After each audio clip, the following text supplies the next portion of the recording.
Hello നമസ്കാരം. ബോഗിൻവില്ല എന്ന ചിത്രത്തിൻ്റെ OTT അപ്ഡേഷൻ, സാറ്റലൈറ്റ് അപ്ഡേഷനാണ് ഇന്നൊരു വീഡിയോ ഭാഗത്ത്. വീഡിയോയിൽ മുൻപ് വീഡിയോ ലൈക്ക് ചെയ്യുക, ചാനൽ സബ്സ്ക്രൈബ് ചെയ്യുക.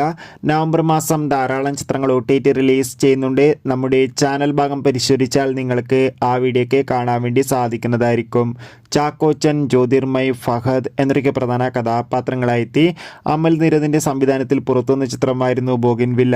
ചിത്രത്തിന് ഒരു ആവറേജ് അഭിപ്രായം മാത്രമായിരുന്നു സ്വന്തമാക്കാൻ വേണ്ടി സാധിച്ചിട്ടുണ്ടായിരുന്നത്. എന്നാലും എല്ലാ സിനിമാ പ്രേമികളും ഒരേപോലെയാണ് ബോഗിൻവില്ല എന്ന ചിത്രത്തിൻ്റെ OTT റിലീസിനായി കാത്തിരുന്നത്. ഫൈനലി ചിത്രത്തിൻ്റെ OTT അപ്ഡേഷൻ പുറത്തുവന്നിരിക്കുകയാണ്. ബോഗിൻവില്ല എന്ന ചിത്രത്തിൻ്റെ OTT അവകാശങ്ങൾ ഇപ്പോൾ ഇതാ ഡിസ്നി പ്ലസ്, ഹോട്ട്സ്റ്റാറും സാറ്റലൈറ്റ് അവകാശങ്ങൾ ഏഷ്യാനെറ്റും സ്വന്തമാക്കിയെന്ന് കൺഫേം ആക്കിയിട്ടുണ്ട്. ചിത്രം വരുന്ന ഡിസംബർ ആദ്യവാരം, അതായത് ഡിസംബർ 5-ാം തീയതിയോ 8-ാം തീയതിയോ ഡിസ്നി പ്ലസ്, ഹോട്ട്സ്റ്റാറിലൂടെ OTT റിലീസ് ചെയ്യുമെന്നാണ് റിപ്പോർട്ടുകൾ സൂചിപ്പിക്കുന്നത്.